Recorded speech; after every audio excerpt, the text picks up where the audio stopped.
Students, इस video lecture में हम लोग डिटर्मिनेंट्स पढ़ेंगे। डिटर्मिनेंट्स का हिंदी होता है सारणिक। पिछला चैप्टर जो हम लोग पढ़े था मैट्रिक्स, हिंदी होता था आव्यूह। मैट्रिक्स संख्या का सजावट था, उसका वैल्यू नहीं निकलता था, लेकिन वैसा ही संख्याओं का सजावट जिसका वैल्यू निकल जाए उसको हम लोग डिटर्मिनेंट बोलते हैं। ठीक है, डिटर्मिनेंट भी संख्या का सजावट है, लेकिन यहां पे वैल्यू निकल जाता है। मैट्रिक्स में था कि संख्या का सजावट रो और कॉलम में करते थे। उसमें रो और कॉलम का संख्या वेरी कर सकता है, 2 रो 3 कॉलम हो सकता है, 3 रो 2 कॉलम हो सकता है। लेकिन डिटर्मिनेंट में कुछ अलग स्पेशल केस है, इसमें number of rose and number of columns same होता है। इसके पीछे भी कारण है। जैसे इस मैट्रिक्स और डिटर्मिनेंट चैप्टर हम लोग पढ़ रहे हैं, इसका यूज आगे एक्सरसाइज में है, application of determinant and matrices, जिसमें इसका यूज आपको समझ में आएगा। जो मैट्रिक में आप एरिया ऑफ ट्रायंगल निकालना सीखे थे, त्रिभुज का क्षेत्रफल, वो डिटर्मिनेंट विधि से भी निकल जाता है। कोऑर्डिनेट ज्योमेट्री में इक्वेशन ऑफ ए लाइन जो लिखते थे आप, किसी रेखा का समीकरण, वो डिटर्मिनेंट विधि से भी निकल जाता है। फिर 2 चर में रैखिक समीकरण जो सॉल्व किए हैं मैट्रिक में एक्स वाई, जिसमें आप क्रॉस मल्टीप्लिकेशन विधि, उसके बाद विलोपन विधि, सब्स्टिट्यूशन विधि, सब जो सीखे, या कोफिशिएंट सेम करके सॉल्व करने का जो सीखे हैं, उसको भी वैसा इक्वेशन भी, यानी सिस्टम ऑफ इक्वेशन भी, समीकरणों का निकाय भी डिटर्मिनेंट और मैट्रिक्स के मदद से सॉल्व हो सकता है। तो इसमें भी जो 11th में टॉपिक्स सब पढ़े हैं आप, उसका कुछ ना कुछ हिस्सा इसमें आपको देखने को मिलेगा एक नए अंदाज में, और मैट्रिक्स और डिटर्मिनेंट विधि से उसको सॉल्व करेंगे और आंसर वही आएगा जो आप पहले सॉल्व करते थे। जैसे मैट्रिक में ऐसा सॉल्व किया ना, 3x + 2y = 5, x + 3y = 4, इसको सॉल्व करके आप x और y निकाल रहे थे। तो ये जो है सिंपल विधि से, इसका अनेकों तरीका आप जानते हो, इसमें 3 से, इसमें 2 से गुना करके घटा के भी सॉल्व हम कर सकते हैं। लेकिन यहां पर मैट्रिक्स और डिटर्मिनेंट विधि से भी इसको सॉल्व किया जा सकता है। ठीक है, एक बात और, इसमें जितना वेरिएबल होता है उतना इक्वेशन होना चाहिए, आपको पता है। तो 1 वेरिएबल वाला इक्वेशन अगर सॉल्व करना है तो उसमें एक समीकरण चाहिए। तो वहां पर हमारा जो मैट्रिक्स और डिटर्मिनेंट होगा वो फर्स्ट ऑर्डर का, उसी से काम चल जाएगा। और 2 वेरिएबल है यहां पर, तो 2 समीकरण चाहिए। तो यहां पर मैट्रिक्स और डिटर्मिनेंट कैसा सजावट यहां पे सॉल्व करने के लिए लगेगा, 2x2 का, 2 रो और 2 कॉलम, जिसमें एक्स वाई को हम एक्स वाई के कोफिशिएंट को सजाएंगे और उसका प्रोसेस है उसे हम बताएंगे। तो कहने का मतलब, जब समीकरण को सॉल्व करने के लिए हम लोग मैट्रिक्स और डिटर्मिनेंट पढ़ रहे हैं, तो समीकरण को सॉल्व करने में जैसे 2 समीकरण है, तो 2 वेरिएबल है एक्स और वाई, एक्स वाई जेड, अगर 3 वेरिएबल है तो वहां पे 3 समीकरण मिलेगा। तो सभी के गुणक से जो मैट्रिक्स और डिटर्मिनेंट बनाएंगे वो ऑटोमेटिक 3 वेरिएबल के लिए 3x3 का हो जाएगा, और 2 वेरिएबल के लिए 2x2 का हो जाएगा, 1 वेरिएबल के लिए 1x1 का होगा। तो 1 वेरिएबल तो बिल्कुल आसान है, तो अपना से सॉल्व हो जाता है। जैसे आपसे कोई पूछते x + 5 = 0, तो सिंपल x का मान -5 ही, तो सॉल्व हो जाता है। दिक्कत होता है 2 वेरिएबल में और 3 वेरिएबल में। तो इस मैट्रिक्स और डिटर्मिनेंट पढ़कर और इसके उपयोग से 2 वेरिएबल और 3 वेरिएबल वाला सिस्टम ऑफ इक्वेशन आसानी से सॉल्व हो सकता है। किसी लाइन का इक्वेशन लिखा जा सकता है, या एरिया ऑफ ट्रायंगल भी निकाला जा सकता है। तो आइए पहले इस डिटर्मिनेंट को देखेंगे, कैसे इसको सॉल्व करते हैं, इसका नोटेशन क्या होता है। तो मैट्रिक्स से संबंधित होता है, स्क्वायर मैट्रिक्स से, क्योंकि स्क्वायर में रो और कॉलम का संख्या सेम, डिटर्मिनेंट में भी रो और कॉलम का संख्या सेम होता है। तो स्क्वायर मैट्रिक्स से ही संबंधित होता है। यानी डिटर्मिनेंट की बात करें तो हमेशा नंबर ऑफ रोज और नंबर ऑफ कॉलम्स सेम रहेगा। ठीक है स्टूडेंट, तो आइए देखते हैं। तो यहां इसका डेफिनेशन पहले देख लेते हैं।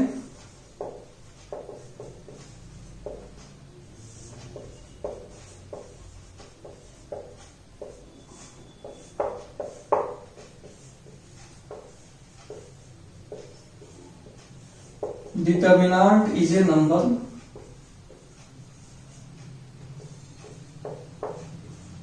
associated to a square matrix. It is denoted by delta. इसको हम लोग डेल्टा बोलते हैं। ठीक है, पहले इसका हिंदी लिख लेते हैं।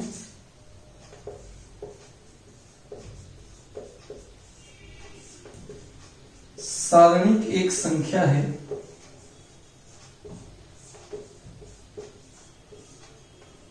जो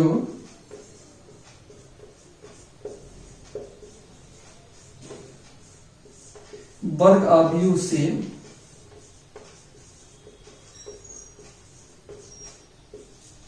संबंधित होता है। इसे डेल्टा से सूचित किया जाता है।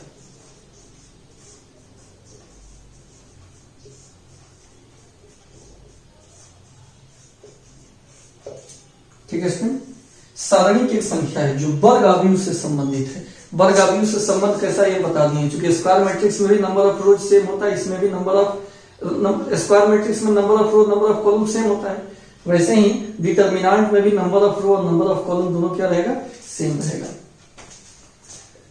नोट में लिख दे रहे हैं the determinant of a square matrix A is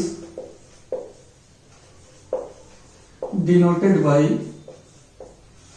इस तरह से मॉड की तरह लिखाता है, और DTA भाषा में लिखेंगे तो ऐसे या ऐसे। ठीक है, तो दो चीज यहां हो गया। यहां पे हमने लिखा कि डिटर्मिनेंट को डिनोट करते हैं डेल्टा से, तो प्रायः अकेला कहीं पे अगर डिटर्मिनेंट है तो उसको हम डेल्टा से सूचित करेंगे। लेकिन किसी मैट्रिक्स को जब डिटर्मिनेंट में हम कन्वर्ट करेंगे तब उस मैट्रिक्स का भी नाम लिखाएगा और उसमें एक साइन लगा देंगे मॉड की तरह, पढ़ेंगे इसको डिटर्मिनेंट। ठीक है, तो पहले यहां फिर से देख लेते हैं। Determinant is a number associated to a square matrix. सारणिक एक संख्या है जो वर्ग आव्यूह से संबंधित होता है। यहाँ एक चीज पता चला कि वर्ग आव्यूह से संबंध इसका है, और वह संबंध किस आधार पे है कि उसमें नंबर ऑफ रोज और नंबर ऑफ कॉलम सेम होता है। डिटर्मिनेंट में भी number of rows number of column same होता है। बस इतना ही बात। It is denoted by delta, इसे डेल्टा से सूचित किया जाता है।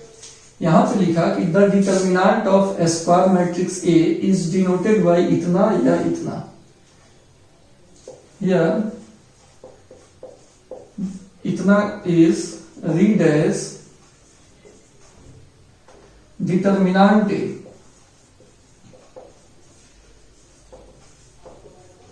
नॉट मॉड ए।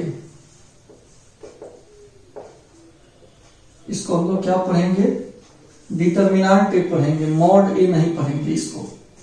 इसका हिंदी लिख देते हैं।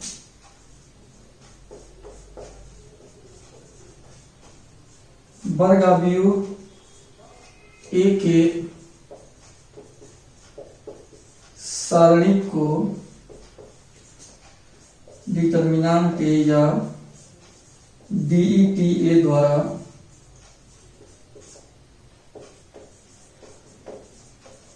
सूचित किया जाता है।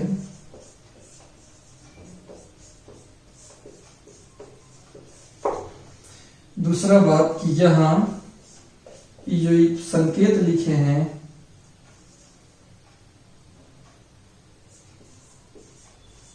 इसे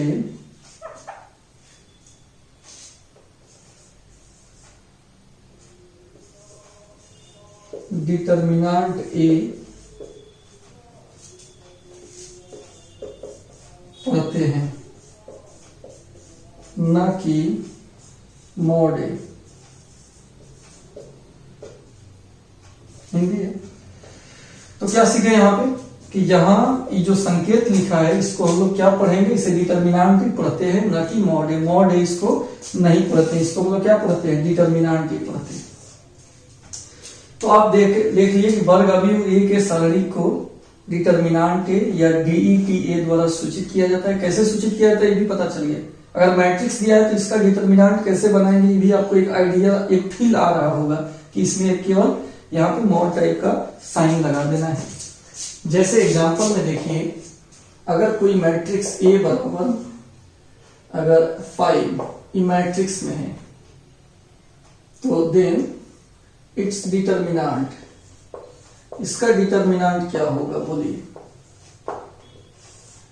केवल चिन्ह बदल देना है, बस मॉड टाइप का लगा देना है, बस हो गया। वैल्यू कैसे निकलता है हम सिखाएंगे, लेकिन अभी बता रहे हैं कि मैट्रिक्स से डिटर्मिनेंट कैसे बदलेंगे। 2 5 6 7 कौन मैट्रिक्स है, ये स्क्वायर मैट्रिक्स है। ये हमेशा कौन मैट्रिक्स होना चाहिए, स्क्वायर मैट्रिक्स होना चाहिए, तब उसको डिटर्मिनेंट में कन्वर्ट कर सकते हैं। ये भी कौन मैट्रिक्स है, स्क्वायर मैट्रिक्स है। इसमें number of rows number of column same है, 2 गो रो है 2 गो कॉलम है। हाँ, इसका डिटर्मिनेंट हो सकता है इट्स डिटर्मिनेंट। अगर इसका डिटर्मिनेंट लिखें तो क्या होगा स्टूडेंट, 2 5 6 7, बस चिन्ह क्या करना है, बदल देना है। अगर एक और स्क्वायर मैट्रिक्स लिख दें, 1 2 3 4 5 6 7 8 9, ये स्क्वायर मैट्रिक्स है। इसमें नंबर ऑफ रोज 3, कॉलम भी 3, तो इसका डिटर्मिनेंट क्या होगा,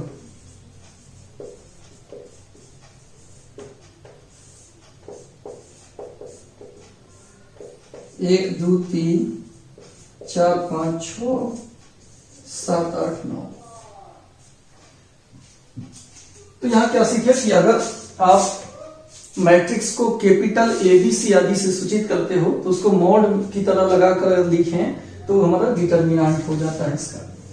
तो यहां 3 एग्जांपल आप सीखें, ठीक है, कि मैट्रिक्स है तो कैसे लिखाएगा, उसका डिटर्मिनेंट कैसे हम लिखेंगे, वैल्यू कैसे निकालेंगे अभी पता नहीं चला, वैल्यू के लिए हम बात कर रहे हैं। लेकिन अभी यहां सीखे कि मैट्रिक्स कैसे लिखेंगे और उसका डिटर्मिनेंट कैसे होगा, ठीक है। तो एक चीज और देखेंगे फिर नोट 2 में, इनडिटर्मिनेंट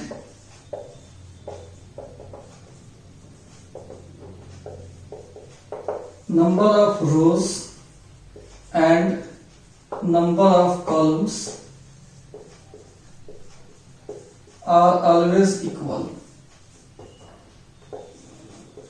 डिटर्मिनेंट में रो और कॉलम का संख्या हमेशा क्या होता है, सेम होता है। स्क्वायर मैट्रिक्स से आता है तो सेम होगा ही। सारणिक में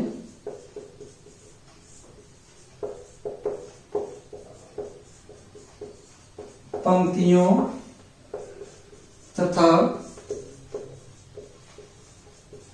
स्तंभों की संख्या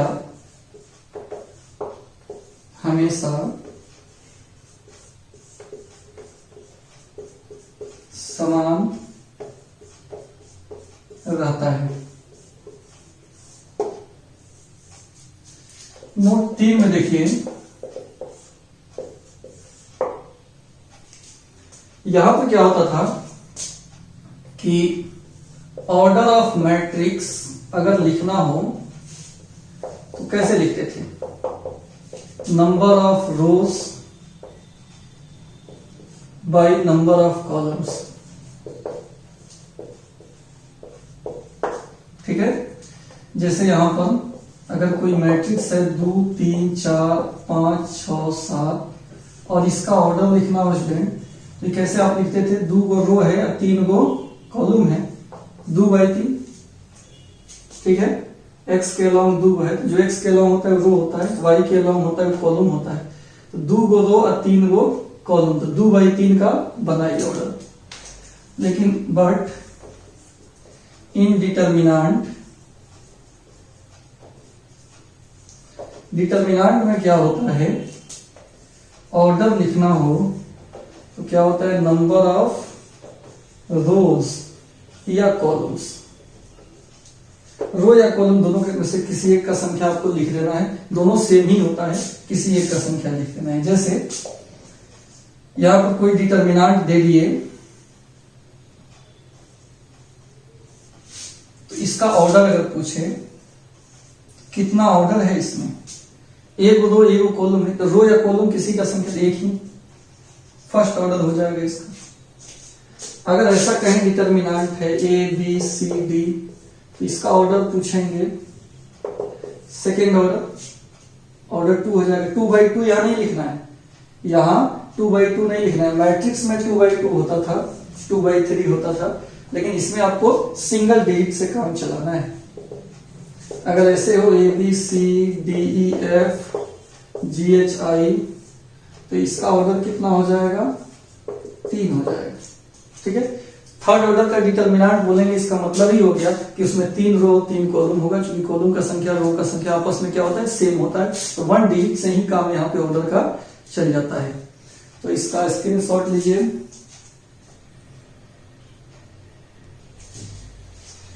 अब आइए स्टूडेंट नोट 4, इसमें देखते हैं क्या है। डिटर्मिनेंट का मान निकाला जा सकता है। मैट्रिक्स था तो सजावट था, उसका वैल्यू नहीं निकलेगा, लेकिन डिटर्मिनेंट का मान निकाला जा सकता है। द वैल्यू ऑफ डिटर्मिनेंट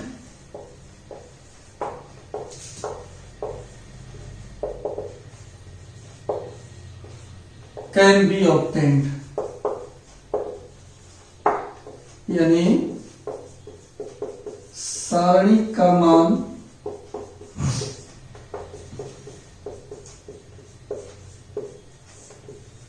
निकाला जा सकता है। मैट्रिक्स का मान नहीं निकलता, लेकिन डिटर्मिनेंट का मान निकल जाता है। बारी बारी से एक एक करके देखेंगे। The value of first order determinant,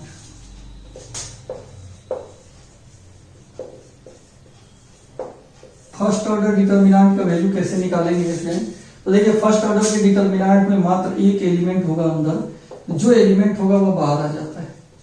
जैसे एग्जांपल में अगर 5 का डिटर्मिनेंट पूछे स्टूडेंट, तो 5 हो जाएगा। और अगर -7 का डिटर्मिनेंट पूछे तो -7 हो जाएगा। याद रहे कि मॉड नहीं है, इमॉड नहीं है। जो डिटर्मिनेंट है, जो अंदर रहेगा वही बाहर आ जाता है। अगर इमॉड रहता तो -7 का मॉड +7 होता है, लेकिन यहां पर कितना है, -7 है।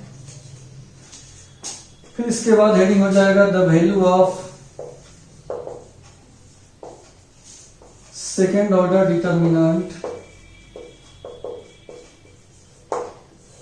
सेकेंड ऑर्डर डिटर्मिनेंट का वैल्यू कैसे निकालेंगे? जैसे ए बी सी डी है, तो हम कैसे करेंगे? इसमें हम इसको प्रिंसिपल डायगोनल बोलते हैं और इसको सेकेंडरी डायगोनल बोलते हैं, सेकेंडरी डायगोनल। और ये हो गया प्रिंसिपल डायगोनल। फुल नेम भी लिख देते हैं इसका, प्रिंसिपल डायगोनल। और ये हो गया सेकेंडरी डायगोनल। इसमें पहले गुना हो जाता है, a इंटू डी, तब इससे इसमें गुना होता है b गुना c, और इससे हमारा सेकेंड ऑर्डर के डिटर्मिनेंट का मान निकल जाता है। ठीक है फ्रेंड, इसका भी स्क्रीनशॉट लो।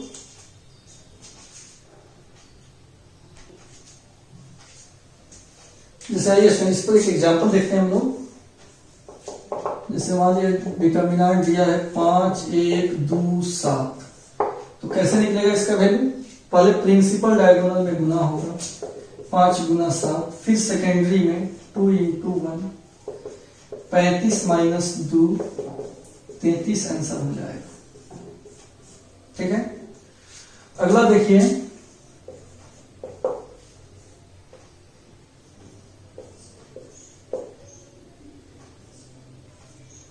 इसको सॉल्व कीजिए। 1 गुना 2 घटाओ 5 गुना 2, 2 माइनस 10 माइनस 7।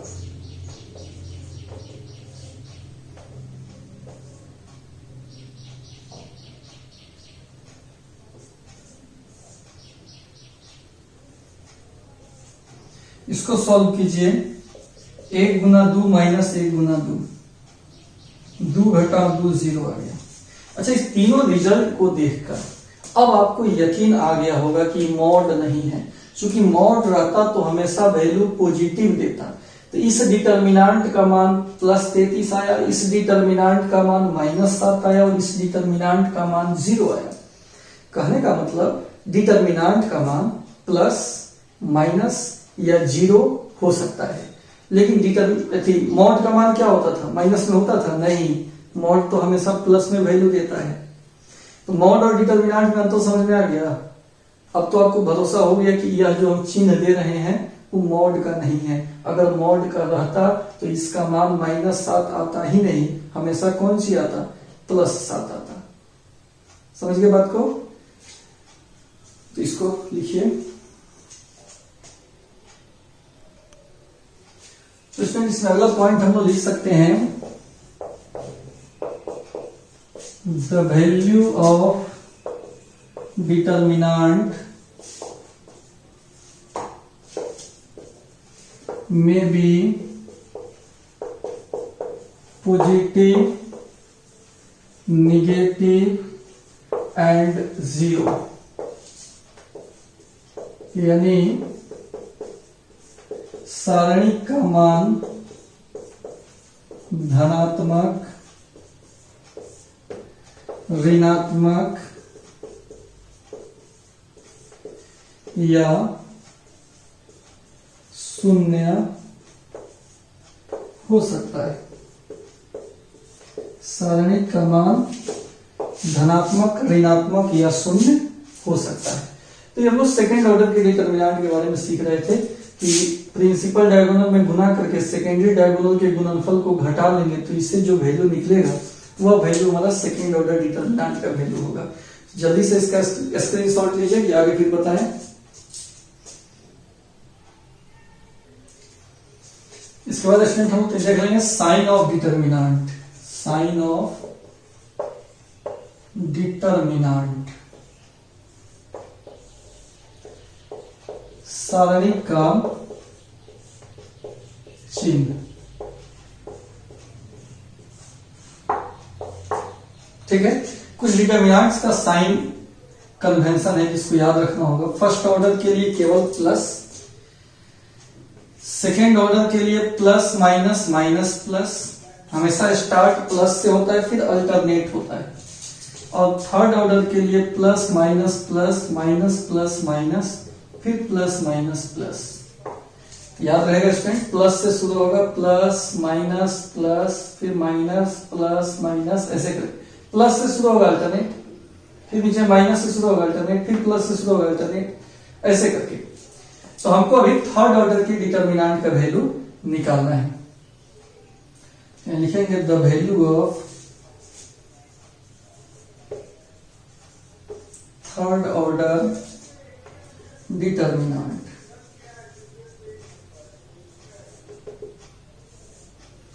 तृतीय कोटि के सारणिक का मान। तो तृतीय कोटि का सारणिक कोई ले लीजिए, A B C D E F G H I, ऐसे करके कोई, या इसके जगह पर कोई अंक ले लीजिए, 1 2 3 4 1 5 2 1 4 अंक ले लीजिए। इसका वैल्यू निकालना है। तो इसमें थर्ड ऑर्डर के डिटर्मिनेंट को सॉल्व करने के लिए किसी एक को चुन लेते हैं, किसी एक रो या किसी एक कॉलम को चुन लेते हैं। मान लो हम इसको चुन लिए, पहली का रो है, इसको चुन के बनाएंगे तो भी आंसर वही आएगा। दूसरे रो को चुनकर बनाएंगे तो भी आंसर वही आएगा। तीसरे रो को लेकर बनाएंगे तो भी आंसर वही आएगा। चाहे कॉलम को भी लेकर बनाए तो भी आंसर वही आएगा। तो यहां पर अगर पूछें कि थर्ड ऑर्डर के एक डिटर्मिनेंट को कितने तरीका से हम सॉल्व कर सकते हैं, तो टोटल 6 तरीका होगा। 3 तरीका रो का और 3 तरीका कॉलम का। इसको लेकर कोई लड़का बना लिया, उसका आंसर आ गया। कोई लड़का सेकंड रो को लेकर बना लिया, उसका आंसर आ गया। कोई लड़का थर्ड रो को लेकर बनाया, आंसर आया। कोई कॉलम लेकर भी बनाया उसका भी आंसर, सबका आंसर सेम आएगा, सबका आंसर सेम आएगा। मान लो पहिलका को लेकर बना रहे हैं, तो क्या करना है, जिसको चुने हैं उस पर साइन पहले लगा देना है। पहिलका रो में साइन कैसा है, प्लस माइनस प्लस, तो यहां प्लस माइनस और प्लस, ठीक है इसमें। और चिन्ह सहित इस एलिमेंट को लिखना है, प्लस का 1 है, प्लस का 1 है, ये तीनों को लिखना पड़ेगा जो चुने हैं, चाहे हम जो चुनते उसका एलिमेंट लिखते। तो पहले प्लस का 1 लिख दिए, इसका रो और कॉलम डिलीट हो गया, क्या बचेगा 1 5 1 4, 1 5 1 4, प्लस का 1 का काम खत्म। अब एक माइनस का 2 है, माइनस का 2 लिखेंगे, ठीक है, माइनस का 2 लिख दिए। अब इसके रो और कॉलम को डिलीट कर देंगे, इसके रो और कॉलम को डिलीट कर देंगे, मिटा देंगे, तो क्या बचेगा, इसको मिटा दें तो क्या बचेगा, इस पे 4 5 2 4, 4 5 2 4, फिर प्लस का 3 ले लेंगे,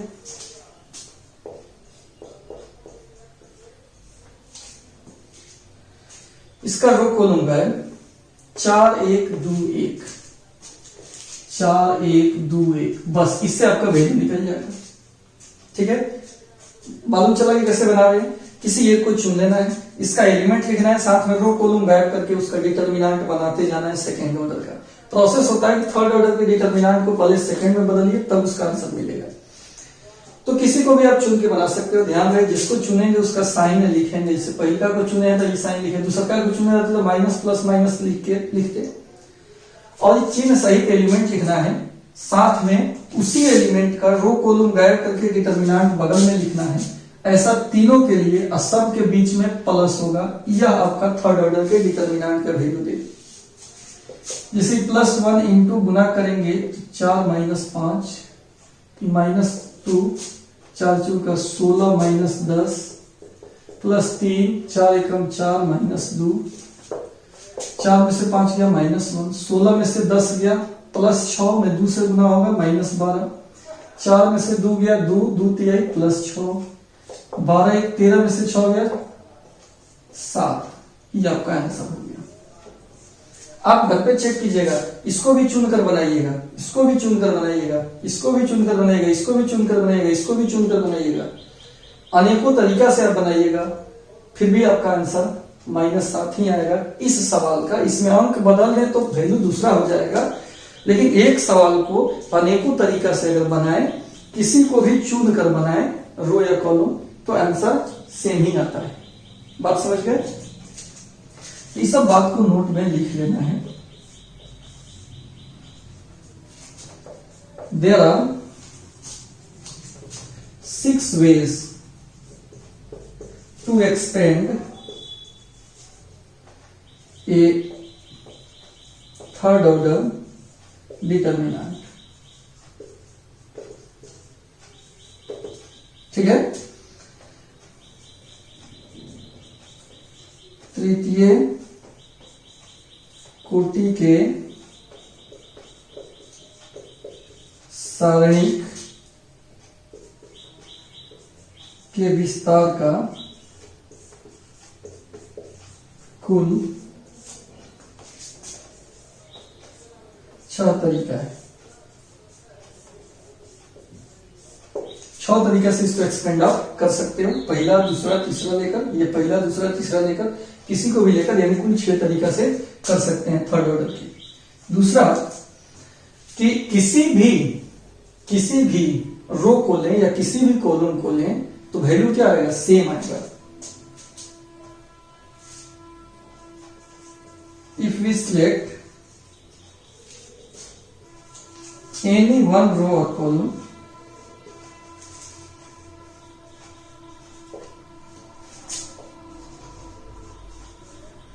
the value of determinant will be same, ठीक है। किसी एक रो या कॉलम को चुने, किसी एक रो या कॉलम को पहले का दूसरा का तीसरा का और एक्सपेंड करके बनाए तो सारणी का मान सेम आता है।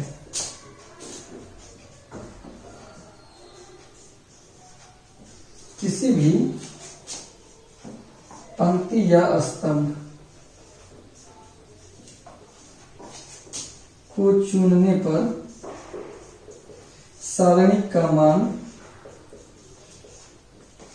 समान होता है।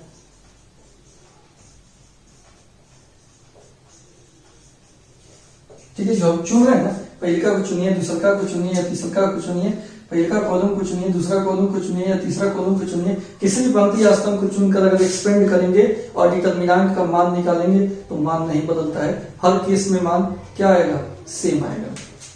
इसका स्क्रीनशॉट ले लीजिए। एक और पॉइंट है student,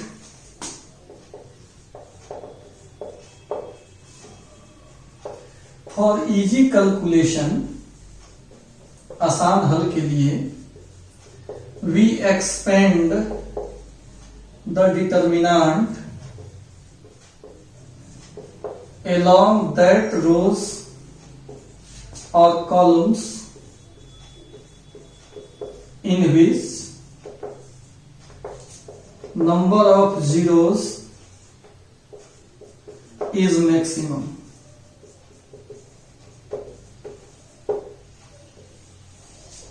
Easy calculation, we expand the determinant along that rows or columns in which number of zeros is maximum. आसान हल के लिए सारणिक को, तृतीय कोटि के सारणिक को वैसे रो या कॉलम के अलॉन्ग एक्सपेंड करते हैं जिसमें नंबर ऑफ जीरोस क्या हो, मैक्सिमम हो। जैसे मान लीजिए कोई डिटर्मिनेंट दिया हुआ है 2 5 6 7 8 9 0 0 3, इसका हमको सॉल्यूशन निकालना है। तो अभी तो हम सीखा है कि किसी को भी चुनकर आप बना सकते हो, इसमें से किसी को भी चुनकर बना सकते हैं, आंसर सेम आएगा। लेकिन हम जीरो वाला को चुनेंगे जिसमें जीरो का संख्या ज्यादा हो। इसमें जीरो नहीं है, इसमें जीरो नहीं है, इसमें एक ही जीरो, इसमें भी एक ही जीरो है, इसमें जीरो है ही नहीं, इसमें डबल जीरो है। तो जीरो की संख्या ज्यादा वाला चुनने से कैलकुलेशन आसान हो जाता है। चिन्ह तो प्लस माइनस प्लस होगा। जीरो इंटू इसका रो कॉलम गायब कीजिए, 5 6 8 9, माइनस जीरो इसका रो कॉलम गायब कीजिए, 2 6 7 9, प्लस 3 इसका रो कॉलम गायब कीजिए, 2 5 7 8। तो जीरो वाला चुनने से फायदा हुआ कि कोष्ट का कैलकुलेशन आपको नहीं करना पड़ेगा, डायरेक्ट जीरो से गुना होगा तो कुल जीरो, ये भी जीरो से गुना होगा तो 100 जीरो, प्लस 3 इंटू 8 गुना 16, 7 5 35। ये दो को कब नहीं करना पड़ेगा कैलकुलेशन, 3 इंटू 19 हो गया, माइनस 19,